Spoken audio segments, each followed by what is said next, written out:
पापमया ज्ञदानं मया सहस्तं यदि कर्म कर्या वामाङ्गमया मित्रदा तदेयं जगादे कन्या प्रथमं कौमारी।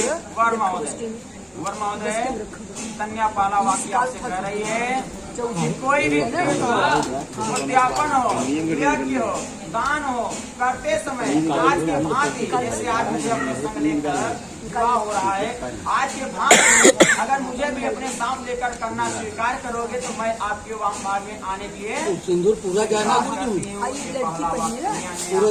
जाए और ये वाला से का चौथी छूटे पूज्यो यथाशयो पितरो ममा पिता ते स भक्त निज कर्म कर्या वामाङ्गमयां तदा तदीयं ब्रवीति कन्या वचनम द्वितीयम्।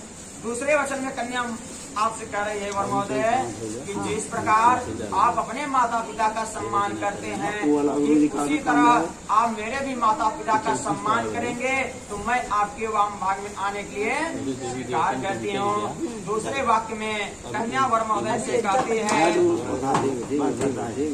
जीवनम अवस्त्रालये पालना कर्या वामाङ्गमयां तदा तदीयं ब्रवीति कन्या वचनम तृतीयम। तीसरे वचन में कन्यावर महोदय से कहती है कि आप मुझे वचन दे, आप जीवन की तीन अवस्था, युवावस्था, प्रौढ़ावस्था और वृद्धावस्था में अगर मेरा आप पालन पोषण करते रहेंगे तो मैं आपके वाम भाग में आने के लिए स्वीकार करती हूँ। चौथे वचन में कन्यावर महोदय से कहती है कौटुम्ब सपालं सर्वकार्यक्रतो प्रतिज्ञा यदि कान्त कर्या वामाङ्गमयां मित्रदा तदीयं ब्रवीति कन्या वचनम चतुर्थम। चौथे वचन में कन्यावर महोदय से कहती है यह वचन मांगती है कि आप अब तक परिवार की चिंता से पूरा मुक्त थे। जब आप विवाह बंधन में बंधने जा रहे हैं तो भविष्य में परिवार की समस्त आवश्यकताओं की दाम्पत्य आपके कंधों पर है। अगर इस भार को आप वहन करने की प्रतिज्ञा करें तो मैं आपके वाम भाग में आने के लिए स्वीकार करती हूँ। पांचवें वचन में कन्यावर महोदय से कहती है सद कार्य व्यवहार कर्मणे वयापि मंत्र यथा वामाङ्गमयां तदा तदीयं ब्रवीति कन्या वचनम पंचमम। पांचवें वचन में कन्यावर महोदय से कहती है यह कहती है कि अपने घर के कार्यों में लेन देन अथवा अन्य किसी हेतु खर्च करते समय यदि मेरी भी आप सलाह लोगे तो मैं आपके वाम भाग में आने के लिए स्वीकार करती हूँ। अगर आप जुआ खेलते हो या अन्य कोई गलत काम कर रहे हो तो आप अपने से दूर रखोगे तो मैं आपके वाम भाग में आने के लिए स्वीकार करती हूँ। छठे वचन में कन्यावर महोदय से कहती है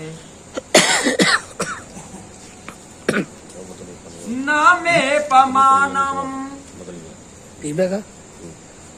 न मे पमानम सविधे सखीना घितं न माधुर्य संभंजेत वामाङ्गमयां मित्रदा तदीयं ब्रवीति कन्या वचनम अष्टमम।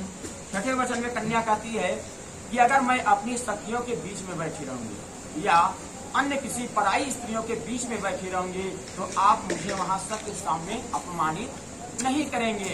यदि मुझे आप यह वचन मुझे दे सकते हैं तो मैं आपके वाम भाग में आने के लिए स्वीकार करती हूँ। सातवें वचन यानी कि वर महोदय अगर आप यह वचन नहीं मानोगे तो चित्त चल भी जाएगा, लेकिन सातवां वचन मानना ही पड़ेगा जो कि सबसे मुख्य बात है।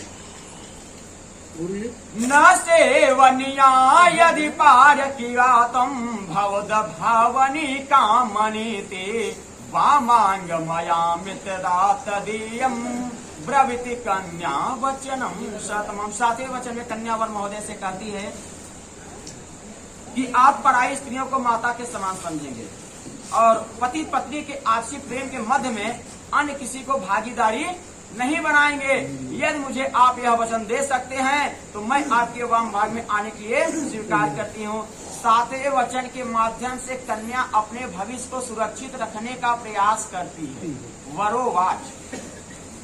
तू और महोदय जी हमारे बोल